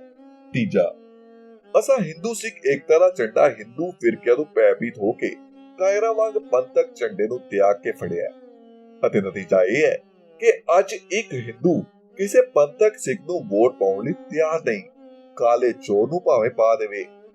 ਚੌਥਾ, ਅਸਾਂ ਅਖੌਤੀ ਨੀਚ ਜਾਤੀਆਂ ਨੂੰ ਗੁਰਸਿੱਖੀ ਦੀ ਟੇਕ ਦੇ ਕੇ ਬਰਾਬਰ ਕਰਨ ਦੀ ਗੁਰੂ ਦੀ ਆਗਿਆ ਨੂੰ ਪਿੱਠ ਦੇ ਕੇ ਹਰੀਜਨ ਕਲਿਆਣ ਅਛੂਤਾ ਦੀ ਸਹਾਇਤਾ ਆਦ ਉਟਲ ਨੀਤੀ ਦੀ ਉਪ ਯੋਜਨਾਵਾਂ ਦੀ ਹਮਾਇਤ ਕੀਤੀ ਅਤੇ ਅੱਜ ਇੱਕ ਹਰੀਜਨ ਵੀ ਪੰਥ ਨਾਲ ਸਿਆਸੀ ਕਿਸਮਤ ਸਾਂਝੀ ਕਰਨ ਲਈ ਤਿਆਰ ਨਹੀਂ। ਇਹ ਅਤੇ ਹੋਰ ਅਨੇਕ ਇਹੋ ਜਿਹੀਆਂ ਪ੍ਰਾਪਤੀਆਂ ਸਿੱਖਾਂ ਦੇ ਨਸ਼ਟ ਆਤਮਾ ਆਗੂਆਂ ਨੇ ਪਿਛਲੇ 10-12 ਸਾਲਾਂ ਦੇ ਵਿੱਚ ਹਾਸਲ ਕਰ ਲਈਆਂ ਹਨ, ਜਿਨ੍ਹਾਂ ਬਾਬਤ ਕੇ ਮਹਾਨ ਆਗੂ ਅਦੁੱਤੀ ਤਪਸਵੀ ਜੀਵਨ ਮੁਕਤਾ ਸੰਤ ਬਾਬਾ ਫਤਿਹ ਸਿੰਘ ਜੀ ਆਪਣੀਆਂ ਨਿੱਜੀ ਸਫਲਤਾਵਾਂ ਹੋਣ ਦੇ ਦਾਅਵੇ ਬਾਰ-ਬਾਰ ਕਰ ਚੁੱਕੇ ਹਨ। ਅਜਿਹੇ ਸੱਜਣਾ ਦੀ ਬਾਬਤ ਹੀ ਭਰਤਰੀ ਹਰੀ ਨੇ ਨੀਤੀ ਸਟਕ ਗ੍ਰੰਥ ਦੇ ਵਿੱਚ ਕਿਹਾ ਹੈ, ਨਾ ਮੂਰਖ ਜਨ ਸੰਪਰਕ ਸੁਰਿੰਦਰ ਭਵਨੇਸ਼ ਵੀ। ਜੇ ਇੰਦਰ ਦੇਵਤਾ ਵੀ ਆਪਣੇ ਸ਼ਾਹੀ ਮਹਿਲ ਦੇ ਵਿੱਚ ਬੁਲਾ ਕੇ ਤੁਹਾਨੂੰ ਮੂਰਖ ਜਨ ਨਾਲ ਪਰਿਚੈ ਕਰਵਾਵੇ ਤਦ ਵੀ ਉਸ ਨਾਲ ਹੱਥ ਮਿਲਾਉਣ ਤੋਂ ਸੰਕੋਚ ਕਰੋ। ਪਰ ਭੋਲੇ ਤੇ ਲਾਇਲਕ ਸਿੱਖ ਅਜਿਹੇ ਲੀਡਰਾਂ ਦੀ ਸਰਪ੍ਰਸਤੀ ਵਿੱਚ ਨਿਸ਼ਚਿੰਤ ਹੋ ਕੇ ਤੁਰੀ ਜਾ ਰਹੇ ਹਨ। ਇਸ ਦਾ ਕੋਈ ਕੀ ਇਲਾਜ ਕਰੇ? 2 ਸਾਲ ਹੋਇਆ ਇਹਨਾਂ ਸਤਰਾਂ ਤੇ ਲਿਖਾਰੀ ਨੇ ਪਟਿਆਲੇ ਦੇ ਵਿੱਚ ਕਿਹਾ ਸੀ, ਜੋ ਕਿ ਅਖਬਾਰਾਂ ਵਿੱਚ ਵੀ ਛਪਿਆ ਹੈ, ਕਿ ਭੇਡਾਂ ਬੱਕਰੀਆਂ ਦੇ ਇੱਜੜ ਵੀ ਜਦੋਂ ਉਹਨਾਂ ਨੂੰ ਬੁੱਚੜਖਾਨੇ ਵੱਲ ਹਿੱਕ ਕੇ ਲਿਜਾਇਆ ਜਾਂਦਾ ਹੈ ਤਾਂ ਉਹ ਬੁੱਚੜਖਾਨੇ ਤੋਂ ਕੁਝ ਦੂਰ ਉਰਾਂ ਹੀ ਅਨੁਭਵ ਕਰ ਲੈਂਦੇ ਹਨ ਕਿ ਉਹਨਾਂ ਦਾ ਕਤਲ ਕਰਵਾਉਣ ਦੀ ਯੋਜਨਾ ਬਣ ਚੁੱਕੀ ਹੈ ਅਤੇ ਉਹ ਚੀਕ ਚਿਹਾੜਾ ਪਾਉਂਦੇ ਇੱਧਰ ਉੱਧਰ ਬਚ ਕੇ ਭੱਜ ਨਿਕਲਣ ਦਾ ਯਤਨ ਕਰਦੇ। ਪਰ ਧੰਨ ਹਨ ਸਿੱਖ ਜਿਨ੍ਹਾਂ ਨੂੰ ਤਬਾਹੀ ਅਤੇ ਮੌਤ ਵੱਲ ਮੂਰਖ ਟੋਲਾ ਬੁਰਛੇ ਸਵਾਰਥੀ ਕਿਸਮ ਦੇ ਲੀਡਰ ਲਈ ਜਾ ਰਹੇ ਹਨ ਅਤੇ ਸਿੱਖ ਫਲਾਨਾ ਫਲਾਨਾ ਜ਼ਿੰਦਾਬਾਦ ਬੋਲੇ ਸੋ ਨਿਹਾਲ ਦੇ ਨਾਰੇ ਲਾਉਂਦੇ ਹੋਏ ਜੱਥੇਬੰਦ ਹੋ ਕੇ ਮਗਰ ਤੁਰੀ ਜਾ ਰਹੇ ਹਨ। ਇਹ ਗੱਲ ਜਦੋਂ ਕਹੀ ਗਈ ਸੀ ਤਾਂ ਜੇ ਲੋਕ ਸਭਾ ਤੇ ਰਾਜ ਸਭਾ ਦੇ ਵਿੱਚੋਂ ਪੰਥਕ ਨੁਮਾਇੰਦਗੀ ਦਾ ਲਗਭਗ ਸਫਾਇਆ ਨਹੀਂ ਸੀ ਹੋਇਆ ਅਤੇ ਪੰਜਾਬ ਦੀਆਂ 100 ਤੋਂ ਵੱਧ ਅਸੈਂਬਲੀ ਦੇ 80 ਹਲਕਿਆਂ ਦੇ ਵਿੱਚੋਂ ਜਿੱਥੇ ਸਿੱਖਾਂ ਦੀ ਬਹੁ ਗਿਣਤੀ ਹੈ, ਕੇਵਲ 24 ਅਕਾਲੀ ਪੰਥ ਦੇ ਨਾਂ ਉੱਤੇ ਚੁਣੇ ਹੀ ਨਹੀਂ ਗਏ ਸਨ। ਸਨ 1947 ਵਿੱਚ ਜਦੋਂ ਪਿੰਡੂ ਕੁੜੀਆਂ ਦੇ ਲੋਕ ਗੀਤ ਅਨੁਸਾਰ ਹਿੰਦੂਆਂ ਨੇ ਰਾਜ ਲੈ ਲਿਆ, ਸਿੱਖ ਰਹਿ ਗਏ ਕਚਹਿਰਿਆਂ ਜੋਗੇ, ਤਾਂ ਸਵਾਲ ਪੈਦਾ ਹੋਇਆ ਕਿ ਹੁਣ ਪੰਥ ਕਿਸ ਮੁਹਿੰਮ ਨੂੰ ਅਪਣਾਵੇ ਅਤੇ ਕਿਸ ਸਿਆਸੀ ਨਿਸ਼ਾਨੇ ਦੀ ਪ੍ਰਾਪਤੀ ਵੱਲ ਕਦਮ ਚੁੱਕੇ। ਉਸ ਸਮੇਂ ਮਾਸਟਰ ਤਾਰਾ ਸਿੰਘ ਅਤੇ ਕੁਝ ਹੋਰ ਉਂਗਲੀਆਂ ਤੇ ਗਿਣਨ ਜੋਗੇ ਪੰਥ ਹਿਤੈਸ਼ੀਆਂ ਦੀ ਤਾਂ ਇਹ ਰਾਏ ਸੀ ਕਿ ਸਾਨੂੰ ਬਹੁ ਗਿਣਤੀ ਦੇ ਨਵ ਜਨਮੇ ਤੇਜ਼ ਦੀ ਪਰਵਾਹ ਨਾ ਕਰਕੇ ਗੁਰੂ ਦਾ ਆਸਰਾ ਲੈ ਕੇ ਆਜ਼ਾਦ ਦੇਸ਼ ਵਿੱਚ ਆਜ਼ਾਦ ਪੰਥ ਦਾ ਨਾਰਾ ਦੇਣਾ ਚਾਹੀਦਾ ਹੈ ਅਤੇ ਆਪਣੇ ਬਜ਼ੁਰਗਾਂ ਦੀ ਰੋਹਰੀਤ ਅਤੇ ਦਸਮ ਪਾਤਸ਼ਾਹ ਦੇ ਹੁਕਮਾਂ ਨੂੰ ਸਨਮੁਖ ਰੱਖ ਕੇ ਸਾਨੂੰ ਨਿਰਭੈ ਹੋ ਕੇ ਅੱਗੇ ਵਧਣਾ ਚਾਹੀਦਾ ਹੈ ਅਤੇ ਉਦੋਂ ਤੱਕ ਕਮਰ ਕੱਸੇ ਨਹੀਂ ਖੋਲਣੇ ਚਾਹੀਦੇ ਜਦੋਂ ਤੱਕ ਬਹੁ ਗਿਣਤੀ ਦੀ ਫਿਰਕੂ ਕੁਟਲ ਨੀਤੀ, ਜਿਹੜੀ ਕਿ ਡੈਮੋਕ੍ਰੇਸੀ, ਸੈਕੂਲਰਿਜ਼ਮ ਆਦਿ ਗਊਆਂ ਦੇ ਵੱਗ ਨੂੰ ਮੂਹਰੇ ਲਾ ਕੇ ਹੁਣ ਪੰਥ ਦੇ ਸਮਿਲਿਤ ਵਿਅਕਤੀਤਵ ਅਤੇ ਸਿੱਖਾਂ ਦੇ ਆਤਮ ਸਨਮਾਨ ਉੱਤੇ ਹਮਲਾਵਰ ਹੋਣ ਲਈ ਯੋਜਨਾਬੰਦੀ ਕਰ ਰਹੀ ਹੈ, ਤਾਂ ਜੋ ਪੰਥ ਤੇ ਸਿੱਖੀ ਸਵੈਮਾਨ ਇੱਕ ਭੁੱਲੀ ਵਿਚਲੀ ਕਥਾ ਕਹਾਣੀ ਬਣ ਕੇ ਰਹਿ ਜਾਵੇ। ਪਛਾੜ ਨਹੀਂ ਦਿੱਤੀ ਜਾਂਦੀ, ਪਰ ਸਿੱਖ ਆਗੂਆਂ ਦੀ ਬਹੁ ਗਿਣਤੀ ਇਸ ਵਿਚਾਰ ਦੀ ਸੀ ਕਿ ਬਦਲੇ ਹੋਏ ਹਾਲਾਤ ਦੇ ਵਿੱਚ ਅਸੀਂ ਸਿੱਖਾਂ ਅਤੇ ਸਿੱਖੀ ਦੇ ਨਾਮ ਉੱਤੇ ਕੋਈ ਮੰਗ ਪ੍ਰਵਾਨ ਨਹੀਂ ਕਰਵਾ ਸਕਾਂਗੇ। ਇਸ ਲਈ ਸਾਨੂੰ ਆਪਣਾ ਬਚਾਅ ਹੁਣ ਅਫਿਰਕੂ ਅਤੇ ਸੈਕੂਲਰ ਵਰਦੀ ਪਹਿਨ ਕੇ ਹੀ ਕਰਨਾ ਉਚਿਤ ਹੈ। ਇਉਂ ਪੰਜਾਬ ਸੂਬੇ ਦੀ ਮੰਗ ਦਾ ਜਨਮ ਹੋਇਆ। ਇਹਨਾਂ ਸਤਰਾਂ ਦਾ ਲਿਖਾਰੀ, ਜਿਹੜਾ ਕਿ ਉਸ ਸਮੇਂ ਸਿੱਖ ਸਿਆਸਤ ਦੇ ਵਿੱਚ ਸਿੱਧਾ ਪ੍ਰਵੇਸ਼ ਨਹੀਂ ਸੀ ਹੋਇਆ, ਉਦੋਂ ਵੀ ਇਹ ਵਿਚਾਰ ਸਪਸ਼ਟ ਪ੍ਰਗਟ ਕਰਦਾ ਰਿਹਾ ਕਿ ਮਾਸਟਰ ਤਾਰਾ ਸਿੰਘ ਜੀ ਦਾ ਅਨੁਭਵ ਅਤੇ ਵਿਚਾਰ ਠੀਕ ਅਤੇ ਨਿੱਘਰ ਹੈ ਅਤੇ ਉਹਨਾਂ ਦੇ ਵਿਰੋਧੀਆਂ ਦੀ ਵਿਚਾਰਧਾਰਾ ਥੋਥੀ ਅਤੇ ਲਘੂ ਦ੍ਰਿਸ਼ਟੀ ਦੀ ਉਪਜ ਹੈ। ਉਸ ਸਮੇਂ ਇਸ ਲੇਖ ਦੇ ਲਿਖਾਰੀ ਵੱਲੋਂ ਇਹ ਦਲੀਲਾਂ ਦਿੱਤੀਆਂ ਗਈਆਂ ਸਨ, ਜਿਨ੍ਹਾਂ ਉਤੇ ਉਹ ਅੱਜ ਵੀ ਚੌਥਾਈ ਸਦੀ ਬੀਤ ਜਾਣ ਉਪਰੰਤ ਅਤੇ ਆਪਣੀ ਵਿਚਾਰ ਪ੍ਰਣਾਲੀ ਦੇ ਫਲਸਰੂਪ ਕਈ ਊਚ ਨੀਚ ਸਹਿਣ ਪਿੱਛੋਂ ਵੀ ਉਹ ਦਲੀਲਾਂ ਅਜੋਕੇ ਯਥਾਰਥ ਰੂਪ ਵਿੱਚ ਇਹ ਹਨ। ਪਹਿਲਾ, ਕੁਝ ਸਿੱਖ ਆਗੂਆਂ ਦਾ ਇਹ ਮਤ ਹੈ ਕਿ ਉਹ ਅਫਿਰਕੂ ਬੁਰਕਾ ਪਾ ਕੇ ਬਹੁ ਗਿਣਤੀ ਦੇ ਕਾਗ ਅਤੇ ਛਟੇ ਹੋਏ ਲੀਡਰਾਂ ਨੂੰ ਪਰਮਾ ਜਾਂ ਪਸਮਾ ਲੈਣਗੇ। ਉਕਾ ਨਿਰਾ ਆਧਾਰ ਅਤੇ ਸਿੱਖਾਂ ਦੇ ਸਿਆਸੀ ਅਨੁਭਵ ਤੋਂ ਕੋਰੇ ਅਤੇ ਨਿਪਟ ਲੋਹੇਲੇ ਹੋਣ ਦਾ ਸੂਚਕ ਹੈ। ਰਾਜਨੀਤਿਕ ਦੰਭ ਅਤੇ ਸਿਆਸੀ ਨਕਾਬਪੋਸ਼ੀ ਸੱਤਾ ਪ੍ਰਾਪਤ ਅਤੇ ਸੱਤਾ ਆਰੂੜ ਹਿੰਦੂਆਂ ਦੇ ਮਨਾਂ ਦੇ ਵਿੱਚ ਸਿੱਖਾਂ ਬਾਰੇ ਸ਼ੱਕ ਵਧਾਏਗੀ, ਘਟਾਏਗੀ ਨਹੀਂ। ਇਉਂ ਸਿੱਖਾਂ ਦੀ ਜੱਦੋਜਹਿਦ ਲੰਮੇਰੀ ਹੋ ਜਾਵੇਗੀ ਅਤੇ ਵਧੇਰੇ ਬਿਖੰਬੀ ਹੋ ਜਾਵੇਗੀ। ਹਿੰਦੂਆਂ ਦੇ ਵਿੱਚ ਦੋ ਰੁਚੀਆਂ ਪੰਥ ਦੀ ਸਿਆਸੀ ਅਹਿਮੀਅਤ ਨੂੰ ਖਤਮ ਕਰਨਾ ਚਾਹੁੰਦੀਆਂ ਹਨ। ਇੱਕ ਉਹ ਜੋ ਸਿੱਖ ਧਰਮ ਅਤੇ ਸਿੱਖ ਪੰਥ ਦੀਆਂ ਇਤਿਹਾਸਿਕ ਪ੍ਰਾਪਤੀਆਂ ਨੂੰ ਹਿੰਦੂ ਹਿੱਤਾਂ ਅਤੇ ਹਿੰਦੂ ਆਤਮ ਗੌਰਵ ਦਾ ਨਿਰੋਧ ਸਮਝਦੀਆਂ ਹਨ, ਅਤੇ ਦੂਜੀਆਂ ਉਹ ਜਿਨ੍ਹਾਂ ਮਨਾਂ ਵਿੱਚ ਇਹ ਸੰਦੇਹ ਅਤੇ ਸੰਸਾ ਘਰ ਕਰ ਚੁੱਕਾ ਹੈ ਕਿ ਸਿੱਖ ਸਿਆਸੀ ਸੱਤਾ ਪ੍ਰਾਪਤ ਕਰਕੇ ਪਾਕਿਸਤਾਨ ਵਰਗਾ ਵੱਖਰਾ ਮੁਲਕ ਕਾਇਮ ਕਰਨਾ ਲੋਚਦੇ ਹਨ, ਜਿਹੜਾ ਮੁਲਕ ਕੇ ਭਾਰਤ ਦੀ ਸਲਾਮਤੀ ਲਈ ਵੀ ਖਤਰਾ ਹੈ ਅਤੇ ਸਮਾਂ ਪਾ ਕੇ ਪਾਕਿਸਤਾਨ ਨਾਲ ਪੱਕਾ ਤਾਲਮੇਲ ਵੀ ਸਥਾਪਿਤ ਕਰ ਸਕਦਾ ਹੈ। ਸਿੱਖਾਂ ਲਈ ਸਹੀ ਨੀਤੀ ਇਹ ਹੈ ਕਿ ਉਹ ਆਪਣੀਆਂ ਕੁਰਬਾਨੀਆਂ ਅਤੇ ਦ੍ਰਿੜਤਾ ਦੁਆਰਾ ਪਹਿਲੀ ਸ਼੍ਰੇਣੀ ਦੇ ਲੋਕਾਂ ਨੂੰ ਇਹ ਨਿਸ਼ਚੈ ਕਰਵਾ ਦੇਣ ਕਿ ਸਿੱਖ ਨਾ ਤਾਂ ਮਰਨਾ ਚਾਹੁੰਦੇ ਹਨ ਅਤੇ ਨਾ ਹੀ ਮਾਰੇ ਮੁਕਾਏ ਜਾ ਸਕਦੇ ਹਨ। ਇਹੋ ਨੀਤੀ ਸਾਨੂੰ ਦਸਮ ਪਾਤਸ਼ਾਹ ਨੇ ਸਿਖਾਈ ਹੈ ਅਤੇ ਇਸੀ ਨੀਤੀ ਉੱਤੇ ਚੱਲ ਕੇ ਸਾਡੇ ਬਜ਼ੁਰਗਾਂ ਨੇ ਫਾਰੂਕ ਸੀਰ, ਜ਼ਕਰੀਆ ਖਾਂ, ਅਬਦੂ ਸੁਮੰਦ ਸੂਬੇ ਵਰਗੇ ਜਾਬਰਾਂ ਨੂੰ ਸਣੇ ਅਹਿਮਦ ਸ਼ਾਹ ਅਬਦਾਲੀ ਅਤੇ ਸ਼ਾਹ ਜ਼ਮਾਨ ਦੇ ਸਿੱਖਾਂ ਬਾਰੇ ਆਪਣੀ ਕੁਚੇਸ਼ਟਾ ਤਿਆਗਣ ਉੱਤੇ ਮਜਬੂਰ ਕੀਤਾ ਸੀ।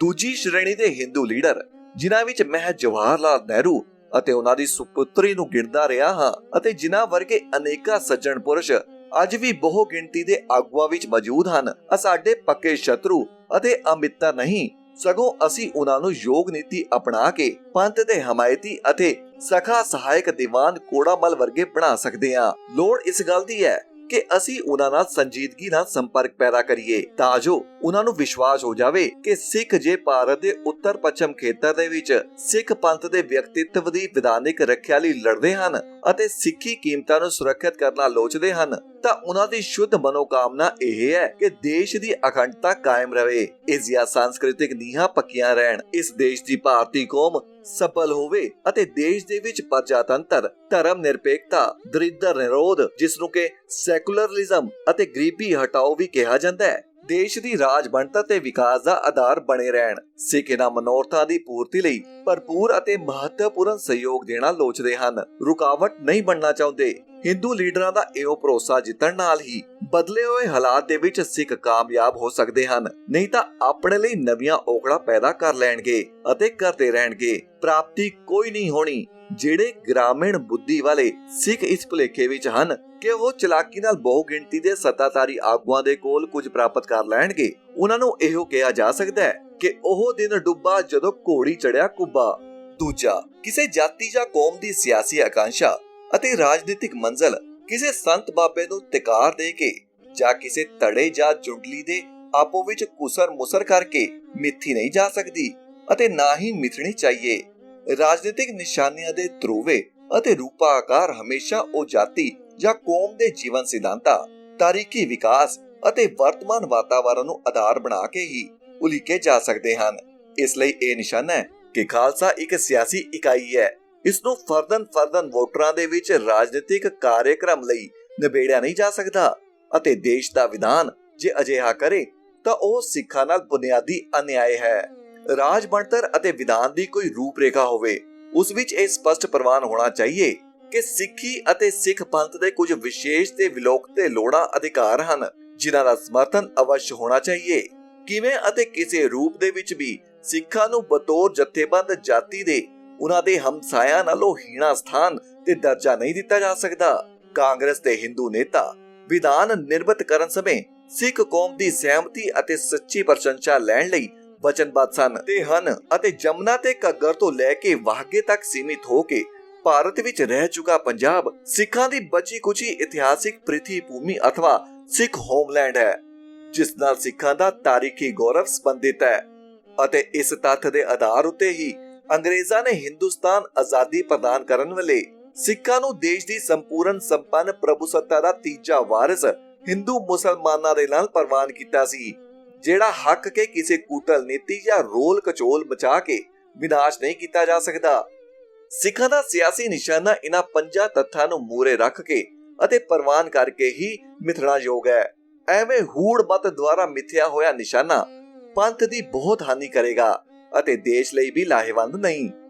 ਤੀਸਰਾ, ਪੰਥ ਦਾ ਝੰਡਾ ਛੱਡ ਕੇ ਜਿਹਾ ਕਿ ਪੰਜਾਬੀਅਤ ਆਦਿ ਦੇ ਝੰਡੇ ਹੇਠਾਂ ਜੇ ਅਸੀਂ ਕੁਝ ਝੂਠੀਆਂ ਹੱਡੀਆਂ ਸੱਤਾ ਆਰੂੜ ਜਾਤੀ ਕੋਲ ਪ੍ਰਾਪਤ ਵੀ ਕਰ ਲਈਆਂ ਤਾਂ ਉਹ ਲਾਭ ਦੀ ਬਜਾਏ ਹਾਨੀਕਾਰਕ ਹੀ ਸਿੱਧ ਹੋਣਗੀਆਂ।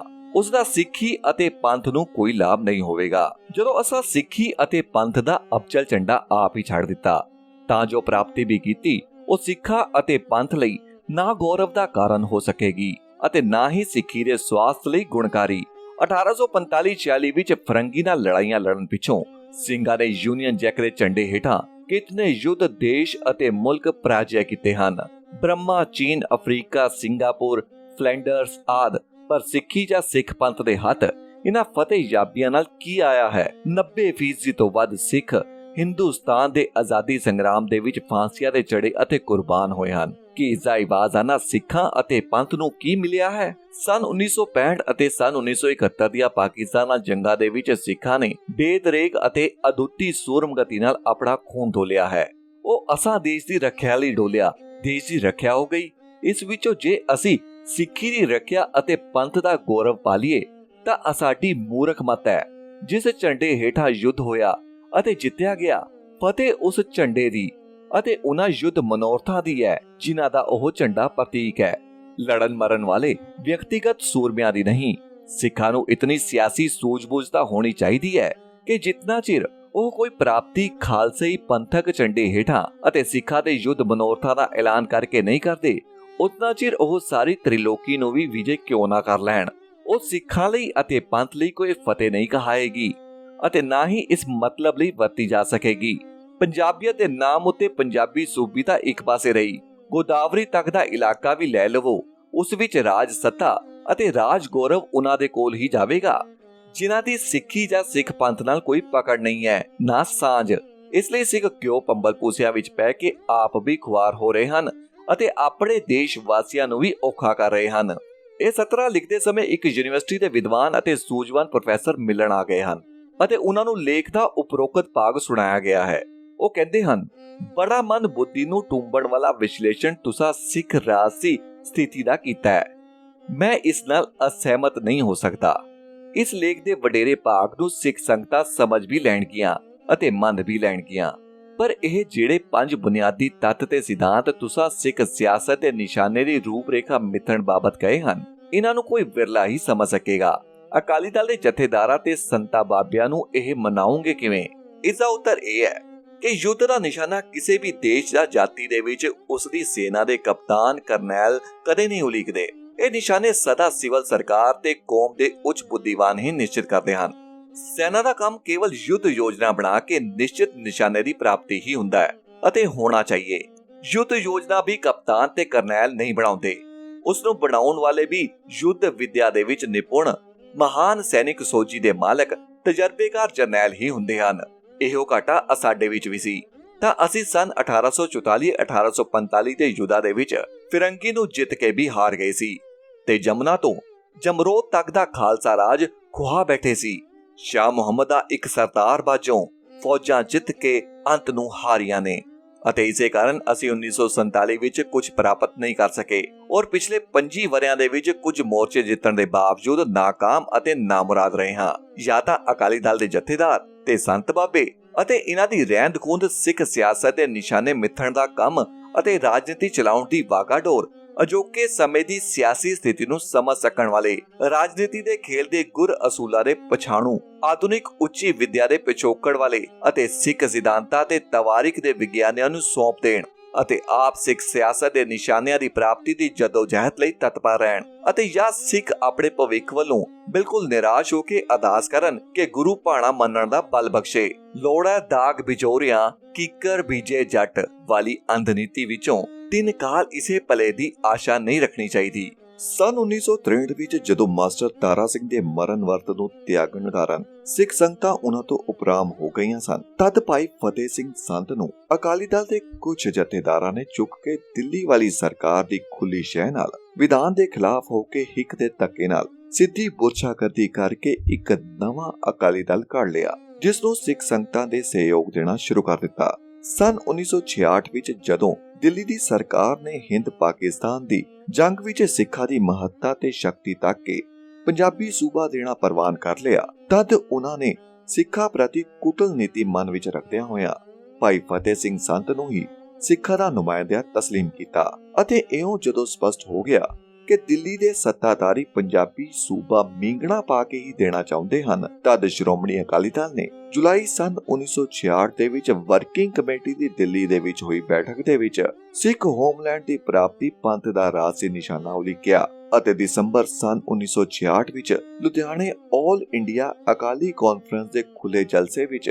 ਸਿੱਖ ਹੋਮਲੈਂਡ ਬਾਰੇ ਮਤਾ ਪ੍ਰਵਾਨ ਹੋਇਆ। ਇਹਨਾਂ ਦੋਹਾਂ ਸਮਿਆਂ ਉੱਤੇ ਅਗਵਾਈ ਤਾਂ ਮਾਸਟਰ ਤਾਰਾ ਸਿੰਘ ਦੀ ਹੀ ਸੀ, ਪਰ ਪ੍ਰਧਾਨਗੀ ਗਿਆਨੀ ਭੁਪਿੰਦਰ ਸਿੰਘ ਸਾਹਿਬ ਦੀ ਸੀ, ਜੋ ਕਿ ਮਾਸਟਰ ਤਾਰਾ ਸਿੰਘ ਜੀ ਦੇ ਦੇਹਾਂਤ ਪਿੱਛੋਂ ਸਿੱਖ ਹੋਮਲੈਂਡ ਦੇ ਸਮਰਥਕ ਹੋਣ ਦੀ ਥਾਂ ਸਿੱਖ ਹੋਮਲੈਂਡ ਦੇ ਗੁਪਤ ਅਤੇ ਮਾਰੂ ਵਿਰੋਧ ਕਰਨ ਵਾਲਿਆਂ ਦੇ ਸਰਦਾਰ ਬਣ ਰਹੇ ਹਨ। ਸਨ 1967 ਦੀਆਂ ਚੋਣਾਂ ਵਿੱਚ ਸੰਤ ਅਕਾਲੀ ਦਲ ਤੇ ਸ਼੍ਰੋਮਣੀ ਅਕਾਲੀ ਦਲ ਇੱਕ ਦੂਜੇ ਦੇ ਵਿਰੋਧ ਦੇ ਵਿੱਚ ਅਖਾੜੇ ਵਿੱਚ ਉਤਰੇ, ਜਿਸ ਦਾ ਨਤੀਜਾ ਇਹ ਨਿਕਲਿਆ ਕਿ ਸੰਤ ਦਲੀਏ 24 ਸੀਟਾਂ ਲੈ ਗਏ, ਪਰ 20 ਦੇ ਕਰੀਬ ਸੀਟਾਂ ਕੇਵਲ ਸ਼੍ਰੋਮਣੀ ਅਕਾਲੀ ਦਲ ਨਾਲ ਮੁੱਠਭੇੜ ਕਾਰਨ ਹਾਰ ਗਏ। ਜਦੋਂ ਸਨ 1969 ਦੀਆਂ ਮੱਧਕਾਲੀ ਚੋਣਾਂ ਫਿਰ ਸਿਰ ਉੱਤੇ ਆ ਗਈਆਂ, ਤਦ ਸਿੱਖ ਸੰਗਤਾਂ ਤੇ ਪੰਥ ਹਿਤੈਸ਼ੀਆਂ ਵੱਲੋਂ ਜ਼ੋਰਦਾਰ ਆਵਾਜ਼ ਉੱਠੀ ਕਿ ਦੋਵਾਂ ਅਕਾਲੀ ਦਲਾਂ ਦਾ ਏਕਾ ਹੋ ਜਾਣਾ ਚਾਹੀਏ। ਇਸ ਪਿਛੋਕੜ ਦੇ ਵਿੱਚ ਸ਼੍ਰੋਮਣੀ ਅਕਾਲੀ ਦਲ ਦੀ ਵਰਕਿੰਗ ਕਮੇਟੀ ਨੇ 5 ਆਦਮੀਆਂ ਨੂੰ, ਜਿਨ੍ਹਾਂ ਵਿੱਚ ਇਹਨਾਂ 17 ਦਾ ਲਿਖਾਰੀ ਵੀ ਸ਼ਾਮਿਲ ਸੀ, ਇਹ ਕਤਈ ਅਧਿਕਾਰ ਸੌਂਪ ਦਿੱਤੇ ਕਿ ਜੇ ਭਾਈ ਫਤਿਹ ਸਿੰਘ ਸੰਤ ਅਤੇ ਉਸਦੀ 4 ਜਾਰੀ ਦਾ ਅਕਾਲੀ ਦਲ ਇਹ ਬੁਨਿਆਦੀ ਤੱਥ ਕਿ ਪਹਿਲਾ ਅਸਲੀ ਤੇ ਵਿਧਾਨਿਕ ਸ਼੍ਰੋਮਣੀ ਅਕਾਲੀ ਦਲ ਉਹ ਹੈ ਜੋ 45 ਸਾਲਾਂ ਤੋਂ ਅਖੰਡ ਚੱਲਿਆ ਆਉਂਦਾ ਹੈ ਅਤੇ ਜਿਸ ਦਾ ਕੇਂਦਰੀ ਦਫ਼ਤਰ ਬਾਬਾ ਅਟਲ ਵਾਲੀ ਬਿਲਡਿੰਗ ਦੇ ਵਿੱਚ ਹੈ। ਦੂਜਾ, ਪੰਥ ਦਾ ਸਹੀ ਤੇ ਸਪਸ਼ਟ ਸਿਆਸੀ ਨਿਸ਼ਾਨਾ ਆਜ਼ਾਦ ਦੇਸ਼ ਦੇ ਵਿੱਚ ਆਜ਼ਾਦ ਪੰਥ ਦੀ ਸਥਾਪਤੀ ਅਥਵਾ ਸਿੱਖ ਹੋਮਲੈਂਡ ਦੀ ਪ੍ਰਾਪਤੀ ਹੈ। ਖੁੱਲੇ ਤੌਰ ਉਤੇ ਅਤੇ ਬਿਨਾਂ ਕਪੜ ਦੇ ਮੰਨ ਲਵੇ ਤਾਂ ਸ਼੍ਰੋਮਣੀ ਅਕਾਲੀ ਦਲ ਅਤੇ ਸੰਤ ਅਕਾਲੀ ਦਲ ਦਾ ਏਕੀਕਰਨ ਬਿਨਾਂ ਕਿਸੇ ਹੋਰ ਸ਼ਰਤ ਦੇ ਕਰ ਲਿਆ ਜਾਵੇ। ਇਸ ਗੁਰਮਤਿ ਅਨੁਸਾਰ ਸ਼੍ਰੋਮਣੀ ਅਕਾਲੀ ਦਲ ਅਤੇ ਸੰਤ ਅਕਾਲੀ ਦਲ ਦਾ ਲਿਖਤੀ ਸਮਝੌਤਾ ਅਕਤੂਬਰ ਸਨ 1968 ਵਿੱਚ ਹੋਇਆ, ਜੋ ਕਿ ਸ਼੍ਰੋਮਣੀ ਗੁਰਦੁਆਰਾ ਪ੍ਰਬੰਧਕ ਕਮੇਟੀ ਤੇ ਰਾਜਕੀय ਗੁਰਦੁਆਰਾ ਗਜ਼ਟ ਨਵੰਬਰ 1968 ਦੇ ਸਫਾ 8184 ਉਤੇ ਪੰਥਕ ਏਕਤਾ ਦਾ ਐਲਾਨਨਾਮਾ ਦੇ ਸਿਰਲੇਖ ਹੇਠ ਦਰਜ ਹੈ। ਇਸ ਐਲਾਨਨਾਮੇ ਉਤੇ ਹਸਤਾਖਰ ਦੋਵਾਂ ਧੜਿਆਂ ਦੇ ਨੁਮਾਇੰਦਿਆਂ ਨੇ ਸ੍ਰੀ ਅਕਾਲ ਤਖਤ ਦੇ ਹਜ਼ੂਰ ਅਤੇ ਅਰਦਾਸਾਂ ਕਰਕੇ ਕੀਤੇ। ਇਸ ਪੰਥਕ ਏਕੀਕਰਨ ਦੇ 3 ਸ਼ਿਲਾਧਾਰ ਸਪਸ਼ਟ ਕੀਤੇ ਹੋਏ ਹਨ। ਪਹਿਲਾ, ਅਸਲੀ ਤੇ ਵਿਧਾਨਿਕ ਸ਼੍ਰੋਮਣੀ ਅਕਾਲੀ ਦਲ 50 ਸਾਲਾ ਪੁਰਾਣਾ ਅਕਾਲੀ ਦਲ ਬਾਬਾ ਅਟਲ ਦੇ ਦਫ਼ਤਰ ਵਾਲਾ ਹੀ ਹੈ। ਦੂਜਾ, ਸਵਤੰਤਰ ਭਾਰਤ ਦੇ ਵਿੱਚ ਖੁਦ ਮੁਖਤਿਆਰ ਪੰਥ ਦੇ ਸਿਆਸੀ ਦਰਜੇ ਦੀ ਪ੍ਰਾਪਤੀ ਹੀ ਸਹੀ ਅਤੇ ਇੱਕੋ ਇੱਕ ਰਾਜਸੀ ਨਿਸ਼ਾਨਾ ਸਿੱਖ ਕੌਮ ਦਾ ਹੈ, ਜਿਸ ਨੂੰ ਕਿ ਸਾਹਿਬ ਦਸਮ ਪਾਤਸ਼ਾਹ ਅਤੇ ਤਵਾਰੀਖ ਦੇ ਵਹਿਣ ਨੇ ਅਟਲ ਨਿਸ਼ਚਿਤ ਕੀਤਾ ਹੋਇਆ ਹੈ। ਤੀਸਰਾ, ਸਿਰ ਉਤੇ ਆਈਆਂ ਵਿਧਾਨ ਸਭਾ ਦੀਆਂ ਮੱਧਕਾਲੀ ਚੋਣਾਂ ਨੂੰ ਮੁੱਖ ਰੱਖ ਕੇ ਸ਼੍ਰੋਮਣੀ ਅਕਾਲੀ ਦਲ ਦੀ ਐਡਹੋਕ ਅਥਵਾ ਸੰਕਟਕਾਲੀਨ ਕੰਮ ਚਲਾਊ ਵਰਕਿੰਗ ਕਮੇਟੀ ਅਤੇ ਪਾਰਲੀਮਾਨੀ ਬੋਰਡ ਆਦਿਕ ਸਥਾਪਿਤ ਕਰ ਦਿੱਤੇ ਗਏ, ਜਦ ਤੱਕ ਕਿ ਨਵੇਂ ਚੁਣਾਵ ਸ਼੍ਰੋਮਣੀ ਅਕਾਲੀ ਦਲ ਦੇ ਨਹੀਂ ਕਰ ਲਏ ਜਾਂਦੇ। ਇਹ ਏਕੀਕਰਨ ਹੋਣ ਤੋਂ ਪਹਿਲਾਂ ਨਾ ਕੇਵਲ ਸਿੱਖ ਸੰਗਤਾਂ ਹੀ ਸੰਤ ਅਕਾਲੀ ਦਲ ਅਤੇ ਸ਼੍ਰੋਮਣੀ ਅਕਾਲੀ ਦਲ ਨੂੰ ਇੱਕ ਕਰਨ ਲਈ ਉਤਾਵਲੀਆਂ ਸਨ, ਸਗੋਂ ਦੋਹਾਂ ਦਲਾਂ ਦੇ ਸਿਰ ਕੱਢਵੇਂ ਨੇਤਾ ਵੀ ਇਹੋ ਵਿਚਾਰ ਤੇ ਨਿੱਜੀ ਵਿਚਾਰ ਪ੍ਰਗਟਾਉਂਦੇ ਸਨ। ਰਾਜ ਸਭਾ ਦੇ ਚੂੜਾਮਣੀ ਦੁੱਖ ਨਿਵਾਰਨ ਸਾਹਿਬ ਦੇ ਜਾਗੀਰਦਾਰ ਜਥੇਦਾਰ ਗੁਰਚਰਨ ਸਿੰਘ ਟੋੜਾ ਨਾਲ ਵਿਚਾਰ ਵਟਾਂਦਰੇ ਵੇਲੇ ਉਹਨਾਂ ਨੇ ਬਾਰ-ਬਾਰ ਕਿਹਾ ਸੀ ਕਿ ਸਿੱਖ ਹੋਮਲੈਂਡ ਦੀ ਪ੍ਰਾਪਤੀ ਦੇ ਪੰਥਕ ਨਿਸ਼ਾਨੇ ਨੂੰ ਅਸੀਂ ਦਿਲੋਂ ਮਨੋਂ ਮੰਨਦੇ ਹਾਂ, ਸਗੋਂ ਇਸ ਤੋਂ ਅੱਗੇ ਜਾਣਾ ਚਾਹੁੰਦੇ ਹਾਂ। ਪਰ ਫਤਿਹ ਸਿੰਘ ਨੂੰ ਹੋਮਲੈਂਡ ਸ਼ਬਦ ਨਾਲ ਇਸ ਲਈ ਜਿਹੜਾ ਕਿ ਮਾਸਟਰ ਤਾਰਾ ਸਿੰਘ ਨੇ ਇਹ ਨਾਰਾ ਲਾਇਆ ਸੀ, ਇਸ ਲਈ ਲਿਖਤੀ ਸਮਝੌਤੇ ਵਿੱਚ ਪੰਥ ਦੀ ਸਿਆਸੀ ਮੰਜ਼ਿਲ ਹੋਮਲੈਂਡ ਤੋਂ ਵੀ ਅਗੇਰੀ ਮਿੱਥੋ, ਪਰ ਇਹ ਸ਼ਬਦ ਸਿੱਖ ਹੋਮਲੈਂਡ ਲਿਖਤ ਦੇ ਵਿੱਚ ਨਾ ਲਿਆਓ। ਅਸਾਂ ਸ਼੍ਰੋਮਣੀ ਅਕਾਲੀ ਦਲ ਵੱਲੋਂ ਉਸ ਵੇਲੇ ਹੀ ਸਪਸ਼ਟ ਕਰ ਦਿੱਤਾ ਸੀ ਕਿ ਹੋਮਲੈਂਡ ਤੋਂ ਵੀ ਅਗਾਹ ਰੂਪੀ ਅੰਧਕੂਪ ਵੱਲ ਪੰਥ ਨੂੰ ਮਾਰਚ ਕਰਾਉਣ ਦਾ ਵਿਚਾਰ ਲਾਭਕਾਰੀ ਵੀ ਨਹੀਂ ਅਤੇ ਪ੍ਰਾਪਤੀ ਯੋਗ ਵੀ ਨਹੀਂ। ਇਸ ਲਈ ਨਿਸ਼ਾਨਾ ਤਾਂ ਸਿੱਖ ਹੋਮਲੈਂਡ ਦੀ ਪ੍ਰਾਪਤੀ ਹੀ ਹੈ, ਜਿਹਾ ਕਿ ਸ਼੍ਰੋਮਣੀ ਅਕਾਲੀ ਦਲ ਨੇ ਸਨ 1966 ਦੇ ਲੁਧਿਆਣੇ ਵਾਲੇ ਸਾਲਾਨਾ ਸਮਾਗਮ ਵਿੱਚ ਨਿਸ਼ਚੈ ਹੋਇਆ ਹੈ। ਪਰ ਪੰਥ ਦੇ ਏਕੇ ਦੇ ਐਲਾਨਨਾਮੇ ਦੀ ਸ਼ਬਦਾਵਲੀ ਦੀ ਰਚਨਾ ਵਧੇਰੇ ਨਿਗਰ ਅਤੇ ਕਾਬਲੇ ਕਬੂਲ ਕੀਤੀ ਜਾ ਸਕਦੀ ਹੈ। ਸੰਤ ਫਤਿਹ ਸਿੰਘ ਅਤੇ ਜਥੇਦਾਰ ਟੋੜਾ ਦੀ ਪੂਰਨ ਰਜ਼ਾਮੰਦੀ ਨਾਲ ਇਹ ਉਹੀ ਕੀਤਾ ਗਿਆ, ਪਰ ਜਦੋਂ ਐਲਾਨਨਾਮੇ ਉਤੇ ਦਸਤਖਤ ਹੋ ਚੁੱਕੇ ਅਤੇ ਸੰਤ ਅਕਾਲੀ ਦਲ ਦੀ 4 ਜਾਰੀ ਨੂੰ ਸ਼੍ਰੋਮਣੀ ਅਕਾਲੀ ਦਲ ਦੇ ਦਫ਼ਤਰ ਵਿੱਚ ਵੜਨ ਦੇ ਖੁੱਲੇ ਅਧਿਕਾਰ ਮਿਲ ਗਏ, ਤਦ ਰਾਤੋਂ ਰਾਤ ਫਤਿਹ ਸਿੰਘ ਸੰਤ ਅਤੇ ਟੋੜਾ ਸਾਹਿਬ ਜਥੇਦਾਰ ਸਿੱਖ ਪੰਥ ਦੇ ਸਹੀ ਅਤੇ ਪ੍ਰਵਾਨ ਹੋਏ ਸਿਆਸੀ ਨਿਸ਼ਾਨੇ ਸਿੱਖ ਹੋਮਲੈਂਡ ਤੋਂ ਹੀ ਮੁਕਰ ਗਏ। ਫਤਿਹ ਸਿੰਘ ਸੰਤ ਅਕਾਲ ਤਖਤ ਉੱਤੇ ਡੇਰੇ ਜਮਾ ਕੇ ਅਤੇ ਅਕਾਲ ਤਖਤ ਉੱਤੇ ਹੋਈ ਅਰਦਾਸ ਨੂੰ ਟਿੱਚ ਜਾਣ ਕੇ ਹਰ ਰੋਜ਼ ਸਵੇਰੇ ਸ਼ਾਮ ਜਨਸੰਘੀਆਂ ਅਤੇ ਆਪਣੇ ਸਿਰਜਣਹਾਰੇ ਦਿੱਲੀ ਦੇ ਹਾਕਮਾਂ ਨੂੰ ਖੁਸ਼ ਕਰਨ ਹਿੱਤ ਇਹ ਸਪਸ਼ਟੀਕਰਨ ਅੜਾ ਕੇ ਦੇਣ ਲੱਗ ਪਿਆ, ਅਸਾਂ ਹੋਮਲੈਂਡ ਨਹੀਂ ਬਣਨ ਦੇਣਾ ਹੈ। ਜਿਸ ਨੂੰ ਹੋਮਲੈਂਡ ਦਾ ਸ਼ੁੱਧ ਉਚਾਰਨ ਕਰਨਾ ਵੀ ਨਹੀਂ ਆਉਂਦਾ, ਉਹ ਬਿਆਨ ਉੱਤੇ ਬਿਆਨ ਦੇਈ ਜਾਵੇ, ਅਸਾਂ ਹੋਮਲੈਂਡ ਨਹੀਂ ਲੈਣਾ ਹੈ, ਸਾਰਾ ਮੁਲਕ ਹੀ ਸਾਡਾ ਹੋਮਲੈਂਡ ਹੈ। ਅਤੇ ਐਡਹੋਕ ਅਕਾਲੀ ਦਲ ਦੇ ਉਹ ਸੱਜਣ ਜਿਹੜੇ ਅਸਲੀ ਤੇ ਵਿਧਾਨਿਕ ਦਲ ਦੇ ਵਿੱਚੋਂ ਆਏ ਸਨ, ਮੂੰਹ ਵਿੱਚ ਘੁੰਗਣੀਆਂ ਪਾ ਕੇ ਬੈਠੇ ਰਹੇ ਅਤੇ ਸੰਤ ਦਲੀਏ ਗੱਜ ਕੇ ਸੰਤ ਬਾਬੇ ਦੀਆਂ ਚਿੰਗਿਆੜਾਂ ਦੇ ਵਿੱਚ ਆਪਣੀਆਂ ਚਿੰਗਿਆੜਾਂ ਮਿਲਾਉਣ ਲੱਗ ਪਏ। ਅਤੇ ਮੈਂ ਜਦ ਪੰਥਕ ਏਕਤਾ ਦੇ ਐਲਾਨਨਾਮੇ ਦੀ ਤਸ਼ਰੀਹ ਕਰਾਂ ਅਤੇ ਸਪਸ਼ਟ ਕਰਾਂ ਕਿ ਇਸ ਸਮਝੌਤੇ ਅਨੁਸਾਰ ਹੋਮਲੈਂਡ ਦਾ ਨਿਸ਼ਾਨਾ ਕਾਇਮ ਤੇ ਪ੍ਰਮਾਣਿਤ ਹੈ, ਤਦ ਮੇਰੇ ਉੱਤੇ ਨਿਤ ਨਵੀਆਂ ਉਂਝਾਂ ਲਾਈਆਂ ਜਾਣ, ਡਰਾਵੇ ਦਿੱਤੇ ਜਾਣ, ਇਹ ਮੂਰਖ ਹੈ, ਇਹ ਕਾਂਗਰਸ ਦਾ ਏਜੰਟ ਹੈ ਆਦਿ। ਜੇ ਕੋਈ ਜਗਤ ਵਿਖਿਆਤ ਮੂਰਖ ਕਿਸੇ ਭਲੇ ਮਾਨਸ ਨੂੰ ਮੂਰਖ ਆਖੇ ਤਦ ਇਸ ਨੂੰ ਸਤੁਤੀ ਵਾਦਨ ਹੀ ਸਮਝਣਾ ਚਾਹੀਏ। ਪਰ ਜਿਹੜਾ ਵਿਸ਼ਵਾਸਘਾਤ ਕਰੇ, ਬਚਨ ਕਰਕੇ ਮੁਕਰੇ, ਅਰਦਾਸਾਂ ਕਰਕੇ ਫਿਰ ਜਾਵੇ ਅਤੇ ਦਿਨ ਨੂੰ ਰਾਤ ਕਹੀ ਜਾਵੇ, ਉਸ ਨੂੰ ਕੀ ਆਖੀਏ। ਇਹੋ ਗਤੀ ਸੰਤ ਅਕਾਲੀ ਦਲ ਦੀ ਪਰਤਕ ਹੈ। ਜਿਹੜਾ ਦਲ ਹੁਣ ਅਮਰ ਵੇਲ ਵਾਂਗਰ ਸ਼੍ਰੋਮਣੀ ਅਕਾਲੀ ਦਲ ਰੂਪੀ ਕਲਪ ਬਿਰਕ ਉੱਤੇ ਛਾ ਚੁੱਕਾ ਹੈ ਅਤੇ ਜਿਹੜਾ ਜੁੰਡਲੀ ਵਿਸ਼ਵਾਸਘਾਤ ਕਰਕੇ ਗੈਰ ਵਿਧਾਨਿਕ ਢੰਗ ਅਤੇ ਕੁਚੇਸ਼ਟਾ ਦੁਆਰਾ ਪੰਥ ਦੀ ਸਿਆਸਤ ਉੱਤੇ ਛਾ ਗਈ ਹੈ ਅਤੇ ਜਿਸ ਦੀ ਪਦ ਪਦਵੀ ਉਸ ਬਚੇ ਸਕੇ ਨਾਲੋਂ ਕਿਵੇਂ ਵੀ ਵਧੇਰੇ ਪ੍ਰਮਾਣਿਕ ਨਹੀਂ ਕਹੀ ਜਾ ਸਕਦੀ, ਜੋ ਕਿ ਫਿਰੰਗੀਆਂ ਦੀ ਸ਼ਹਿ ਨਾਲ ਅਮਾਨੁੱਲਾ ਨੂੰ ਦੇਸ਼ ਨਿਕਾਲਾ ਦੇ ਕੇ ਕਾਬਲ ਦਾ ਤਖਤ ਮਲ ਬੈਠਾ ਸੀ। ਇਹਨਾਂ ਸਤਰਾਂ ਦੇ ਲਿਖਾਰੀ ਨੂੰ ਫਤਿਹ ਸਿੰਘ ਸੰਤ ਦੀ ਸਥਾਪਿਤ ਕੀਤੀ ਹੋਈ ਕਮੇਟੀ ਜਥੇਦਾਰ ਟੋੜਾ ਅਤੇ ਸ਼੍ਰੀ ਕਿਰਪਾਲ ਸਿੰਘ ਚੱਕਸ਼ੇਰਾ ਨੇ ਇਹ ਕਹਿ ਕੇ ਐਡਹੋਕ ਅਕਾਲੀ ਦਲ ਦੀ ਸੀਨੀਅਰ ਮੀਤ ਪ੍ਰਧਾਨ ਦੀ ਪਦਵੀ ਤੋਂ ਉਤਾਰੂ ਕਰ ਦਿੱਤਾ ਕਿ ਸਿੱਖ ਹੋਮਲੈਂਡ ਦੀ ਗੱਲ ਬਾਰ-ਬਾਰ ਕਰਕੇ ਇਹ ਕਪੂਰ ਸਿੰਘ ਅਕਾਲੀ ਦਲ ਦੇ ਡਿਸਪਲਿਨ ਦੀ ਉਲੰਘਣਾ ਅਤੇ ਪੰਥਕ ਹਿੱਤਾਂ ਦਾ ਵਿਰੋਧ ਕਰ ਰਿਹਾ ਹੈ। ਰਕੀਬੋਂ ਨੇ ਰਪਟ ਲਿਖਵਾਈ ਹੈ ਜਾ ਕੇ थाने में, रकीबों ने रपट लिखवाई है जा के थाने में, कि अकबर नाम लेता है खुदा का इस जमाने में, कि अकबर नाम लेता है खुदा का इस जमाने में। शेरे वालिया ਤਾਂ ਸਮਝ ਪੈ ਗਈ ਕਿ ਆਪਣੀ ਪੁਰਾਣੀ ਵਾਦੀ ਤੋਂ ਮਜਬੂਰ ਹੋ ਕੇ ਕਿ ਸੰਤਾ ਬਾਬਿਆਂ ਨੂੰ ਨਿੱਘਾ ਮਿਲਵਾਤਣ ਕੌਮੀ ਦਰਦ ਦੇ ਲਿਖਣ ਅਨੁਸਾਰ ਦੇਣਾ ਲੋਚਦਾ ਸੀ। ਪਰ ਟੋੜਾ ਜੀ ਕੀ ਵਿਚਾਰ ਕੇ ਆਪਣੇ ਕੀਤੇ ਬਚਨਾਂ ਅਤੇ ਦਿੱਤੇ ਭਰੋਸਿਆਂ ਤੋਂ ਇਉਂ ਢੀਠ ਹੋ ਕੇ ਫਿਰ ਗਏ। ਸਿੱਖੀ ਸਿਧਾਂਤਾਂ ਤੇ ਪਰੰਪਰਾ ਦੇ ਵਿੱਚ ਤਾਂ ਅਜਿਹੇ ਨੀਚ ਕਰਮਾਂ ਦੀ ਕਦਾਚਿਤ ਆਗਿਆ ਨਹੀਂ ਹੈ। ਮਾਓ ਦੀ ਲਾਲ ਕਿਤਾਬ ਦੇ ਵਿੱਚ ਵੀ ਕੋਈ ਅਜਿਹਾ ਆਦੇਸ਼ ਅੰਕਿਤ ਨਹੀਂ। ਚੋਰਾਂ ਜਾਰਾਂ ਦੇ ਗਿਰੋਹ ਵੀ ਅਜਿਹੇ ਆਪਸੀ ਕਿਰਦਾਰ ਨੂੰ ਆਪਣੇ ਵਿਸ਼ੇਸ਼ ਹਿੱਤਾਂ ਦੇ ਅਨੁਕੂਲ ਨਹੀਂ ਸਮਝਦੇ ਅਤੇ ਅਜਿਹਾ ਕਰਨ ਵਾਲਿਆਂ ਨੂੰ ਕੜਾ ਦੰਡ ਦਿੰਦੇ ਹਨ।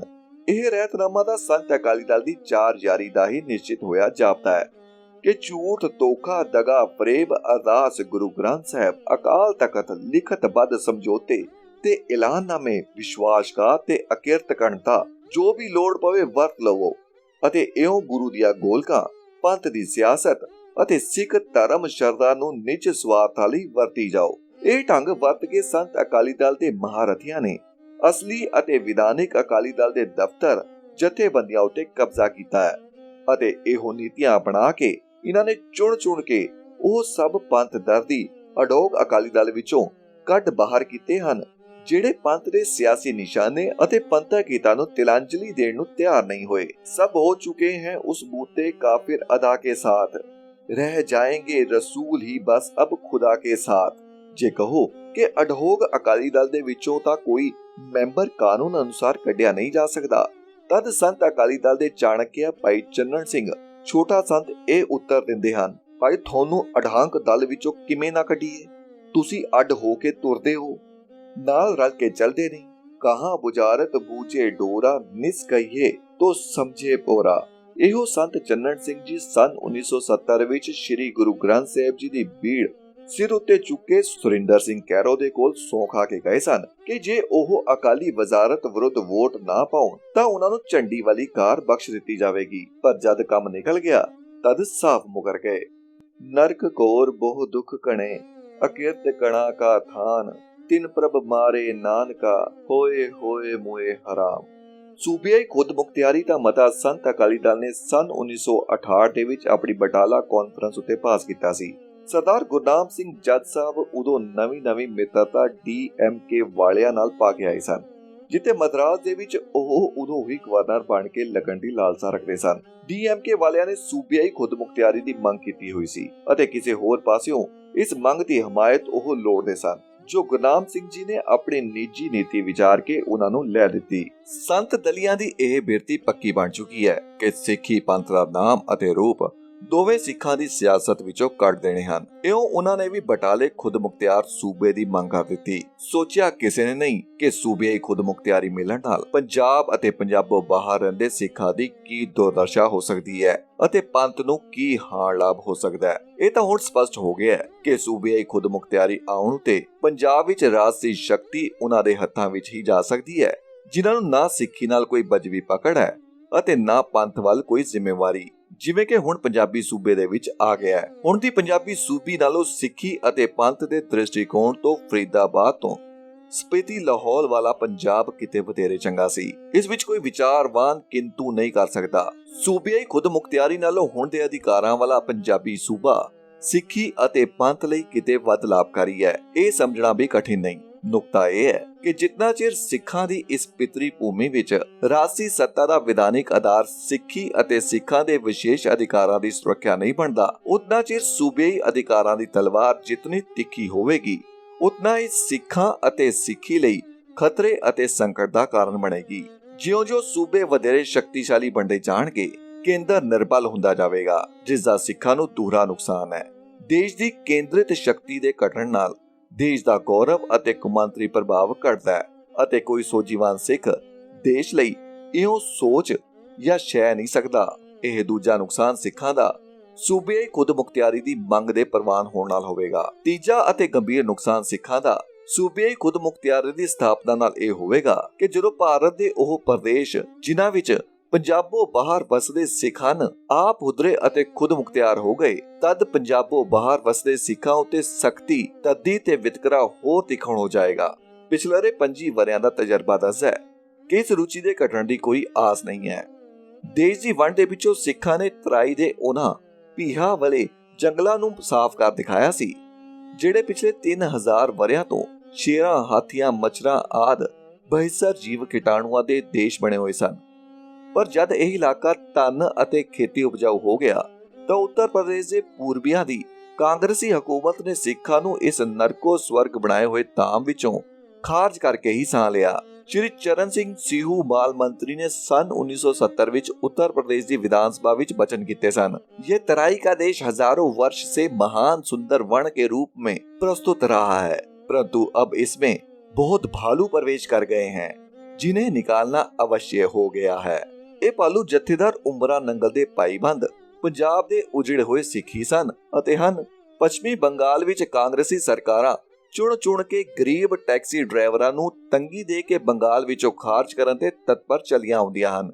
ਇਸੇ ਪ੍ਰਕਾਰ ਦਾ ਵਾਤਾਵਰਣ ਭਾਰਤ ਦੇ ਸਾਰੇ ਰਾਜਾਂ ਵਿੱਚ ਸਿੱਖਾਂ ਦੇ ਵਿਰੁੱਧ ਖਾਸ ਕਰਕੇ ਅਤੇ ਦੂਜੇ ਸੂਬਿਆਂ ਵਾਲਿਆਂ ਦੇ ਵਿਰੁੱਧ ਆਮ ਕਰਕੇ, ਜਿਵੇਂ ਕਿ ਮਹਾਰਾਸ਼ਟਰ ਵਿੱਚ ਗੁਜਰਾਤੀਆਂ ਵਿਰੁੱਧ ਮੌਜੂਦ ਹੈ। ਅਤੇ ਜਿਉਂ-ਜਿਉਂ ਸੂਬਿਆਂ ਦੇ ਅਧਿਕਾਰਾਂ ਦਾ ਖੇਤਰ ਵੱਧਦਾ ਜਾਏਗਾ, ਇਹ ਰੁਚੀ ਸਿੱਖਾਂ ਨੂੰ ਹਾਨੀ ਪਹੁੰਚਾਏਗੀ ਅਤੇ ਹਿੰਦੁਸਤਾਨੀ ਕੌਮੀਅਤ ਵੀ ਦ੍ਰਿੜ ਨਹੀਂ ਹੋਣ ਦੇਵੇਗੀ। ਸਿੱਖ ਖਾਸ ਤੌਰ ਤੇ ਆਪਣੇ ਘਰਾਂ ਬਾਹਰ ਜਾ ਕੇ ਰੋਜ਼ੀ ਕਮਾਉਣ ਲਈ ਤਤਪਰ ਰਹਿੰਦੇ ਹਨ। ਇਸ ਲਈ ਸੂਬਿਆਈ ਖੁਦਮੁਖਤਿਆਰੀ ਦੀ ਤਲਵਾਰ ਵਿਸ਼ੇਸ਼ ਕਰਕੇ ਸਿੱਖਾਂ ਲਈ ਹਾਨੀਕਾਰਕ ਹੋਵੇਗੀ। ਸਿੱਖਾਂ ਵਿਰੁੱਧ ਅਜਿਹੇ ਵਿਤਕਰਿਆਂ ਦਾ ਇੱਕੋ ਇੱਕ ਇਲਾਜ ਹੈ ਕਿ ਕੇਂਦਰ ਅਥਵਾ ਦਿੱਲੀ ਦੀ ਹਕੂਮਤ ਸ਼ਕਤੀਸ਼ਾਲੀ ਬਣੀ ਰਹੇ ਅਤੇ ਜਦੋਂ ਪੰਜਾਬੋਂ ਬਾਹਰ ਸਿੱਖਾਂ ਨਾਲ ਧੱਕਾ ਹੋਵੇ, ਉਹ ਸਿੱਖਾਂ ਦੇ ਹੱਕਾਂ ਦੀ ਰੱਖਿਆ ਕਰਨ ਦੇ ਸਮਰੱਥ ਹੋਵੇ। ਪੰਜਾਬ ਵਿੱਚ ਅਜਿਹੇ ਸਿਆਸੀ ਰਾਜ ਬਣਤਰ ਦੀ ਲੋੜ ਹੈ ਜਿਹੜੀ ਸਿੱਖੀ ਅਤੇ ਸਿੱਖਾਂ ਦੇ ਗੌਰਵ ਦੀ ਰੱਖਿਆ ਲਈ ਵਿਧਾਨਬੱਧ ਹੋਵੇ ਅਤੇ ਜਿਹੜੀ ਦਿੱਲੀ ਦੀ ਸਰਕਾਰ ਨੂੰ ਅਜਿਹਾ ਭਰਪੂਰ ਅਤੇ ਨਿੱਘਰ ਸਹਿਯੋਗ ਦੇਵੇ, ਜਿਸ ਕਾਰਨ ਦਿੱਲੀ ਦੀ ਸਰਕਾਰ ਪੰਜਾਬੋਂ ਬਾਹਰ ਵਸਦੇ ਸਿੱਖਾਂ ਦੇ ਹੱਕ ਹਕੂਕ ਦੀ ਰਖਵਾਲੀ ਨੂੰ ਸਮੁੱਚੇ ਦੇਸ਼ ਦੇ ਹਿੱਤਾਂ ਲਈ ਜ਼ਰੂਰੀ ਸਮਝੇ। ਇਹੋ ਇੱਕ ਰਾਹ ਸਿੱਖੀ ਦੀ ਰਖਵਾਲੀ ਤੇ ਪੰਥ ਦੀ ਚੜ੍ਹਦੀ ਕਲਾ ਬਣਾਉਣ ਦਾ ਹੈ। ਨੰਬਰ 1, ਪੰਜਾਬ ਵਿੱਚ ਸਿੱਖ ਹੋਮਲੈਂਡ ਦੀ ਸਥਾਪਤੀ ਤੇ ਪ੍ਰਾਪਤੀ। ਨੰਬਰ 2, ਦਿੱਲੀ ਵਿੱਚ ਸ਼ਕਤੀਸ਼ਾਲੀ ਕੇਂਦਰ। ਨੰਬਰ 3, ਸਿੱਖਾਂ ਦੀ ਦਿੱਲੀ ਦੀ ਸਰਕਾਰ ਅਤੇ ਦੇਸ਼ ਵਾਸੀਆਂ ਨਾਲ ਅਜਿਹੇ ਪਿੰਡੇ ਤੇ ਭਰਪੂਰ ਸਬੰਧ ਜਿਹੜੇ ਸਿੱਖਾਂ ਦੀ ਰੱਖਿਆ ਨੂੰ ਦੇਸ਼ ਦੇ ਹਿੱਤਾਂ ਨਾਲ ਇਕਮਿਕ ਕਰਨ ਦੀ ਸਮਰੱਥਾ ਰੱਖਦੇ ਹੋਣ। ਇਹ ਪ੍ਰਾਪਤੀਆਂ ਸੰਤ ਬਾਬਿਆਂ ਤੇ ਉਹਨਾਂ ਦੀ ਪੈਰੋਈ ਮੰਡਲੀ ਦੇ ਵੱਸ ਦਾ ਰੋਗ ਨਹੀਂ ਹੈ ਅਤੇ ਨਾ ਹੀ ਸੂਬਿਆਈ ਖੁਦਮੁਖਤਿਆਰੀ ਅਤੇ ਹਿਊਮਲੈਂਡ ਨਹੀਂ ਲੈਣਾ ਹੈ ਕਹਿਣ ਨਾਲ ਖਾਲਸੇ ਦਾ ਇਹ ਸਿਆਸੀ ਨਿਸ਼ਾਨਾ ਪੂਰਾ ਹੋ ਸਕਦਾ ਹੈ। ਇਹ ਪੰਥਕ ਨਿਸ਼ਾਨਾ ਤਦ ਪੂਰਾ ਹੋ ਸਕਦਾ ਹੈ ਜੇ ਪਹਿਲਾ, ਸਿੱਖ ਆਪਣੇ ਇਤਿਹਾਸਿਕ ਗੁਰਧਾਮਾਂ ਆਦਿ ਦਾ ਪ੍ਰਬੰਧ ਗੁਰਦੁਆਰਾ ਐਕਟ ਦਾ ਢਾਂਚਾ ਬਦਲ ਕੇ ਪੁਰਸ਼ਿਆਂ ਦੇ ਹੱਥੋਂ ਖੋ ਕੇ ਸਹਿਯੋਗ ਗੁਰਮੁਖ ਸਿੱਖਾਂ ਨੂੰ ਸੌਂਪਣ ਦਾ ਬਾਨਣੂ ਬਣਨ। ਦੂਸਰਾ, ਸਿੱਖ ਸਿਆਸਤ ਨੂੰ ਗੁਰਦੁਆਰਾ ਗੋਲਕ ਕੇਂਦਰ ਤੋਂ ਵੱਖਰਾ ਕੀਤਾ ਜਾਵੇ। ਤੀਸਰਾ, ਪੰਥ ਦਾ ਸਿਆਸੀ ਨੇਤਰਤਵ ਅੱਜ ਕੱਲ ਦੇ ਸਮੇਂ ਦੀ ਵਿਦਿਆ ਦੇ ਵਿੱਚ ਨਿਪੁੰਨ ਆਧੁਨਿਕ ਸੂਝ-ਬੂਝ ਦੇ ਧਾਰਨੀ ਰਾਜਸੀ ਖੇਹਲ ਨੂੰ ਸਮਝਣ ਵਾਲੇ ਪੰਥ ਹਿਤੈਸ਼ੀ ਸਿੱਖਾਂ ਦੇ ਸਪੁਰਦ ਕੀਤਾ ਜਾਵੇ ਅਤੇ ਜਥੇਦਾਰਾਂ ਸੰਤਾਂ ਬਾਬਿਆਂ ਨੂੰ ਪੰਥ ਦੀ ਸਿਆਸੀ ਪਿੱਠ ਤੋਂ ਲਾਹ ਸੁੱਟਿਆ ਜਾਵੇ। ਚੌਥਾ, ਪੰਜਾਬ ਨੂੰ ਵਡੇਰਾ ਕਰਕੇ ਇਸ ਵਿੱਚ ਅਜਿਹਾ ਰਾਜਸੀ ਅਤੇ ਵਿਧਾਨਿਕ ਢਾਂਚਾ ਚਾਲੂ ਕੀਤਾ ਜਾਵੇ ਜਿਸ ਦਾ ਬੁਨਿਆਦੀ ਫਰਜ਼ ਸਿੱਖਾਂ ਅਤੇ ਸਿੱਖੀ ਦੇ ਹੱਕਾਂ ਦੀ ਰਾਖੀ ਧਰਮ ਨਿਰਪੱਖਤਾ ਦੇ ਹਾਸ਼ੀਏ ਵਿੱਚ ਰਹਿ ਕੇ ਕਰਨਾ ਹੋਵੇ। ਪੰਜਵਾਂ, ਕੇਂਦਰ ਅਥਵਾ ਦਿੱਲੀ ਦੀ ਹਕੂਮਤ ਸ਼ਕਤੀਸ਼ਾਲੀ ਹੋਵੇ ਅਤੇ ਸਿੱਖਾਂ ਦੀ ਅਤੇ ਬਾਕੀ ਹਿੰਦੁਸਤਾਨੀਆਂ ਦੇ ਹੱਕਾਂ ਦੀ ਰਾਖੀ ਦੇਸ਼ ਦੇ ਕੋਨੇ-ਕੋਨੇ ਵਿੱਚ ਕਰਨ ਦੇ ਸਮਰੱਥ ਹੋਵੇ। ਛੇਵਾਂ, ਪੰਥ ਦੀ ਸਿਆਸਤ ਅਤੇ ਸਿੱਖੀ ਦਾ ਕਿਰਦਾਰ ਇਸ ਪੱਧਤੀ ਦਾ ਹੋਵੇ ਕਿ ਦੇਸ਼ਵਾਸੀ ਆਮ ਤੌਰ ਉਤੇ ਅਤੇ ਦਿੱਲੀ ਦੀ ਸਰਕਾਰ ਖਾਸ ਤੌਰ ਉਤੇ ਸਿੱਖਾਂ ਅਤੇ ਸਿੱਖੀ ਦੀ ਸੁਰੱਖਿਆ ਤੇ ਪ੍ਰਫੁੱਲਿਤ ਲਈ ਮਜਬੂਰ ਅਤੇ ਪ੍ਰੇਰਿਤ ਰਹਿਣ।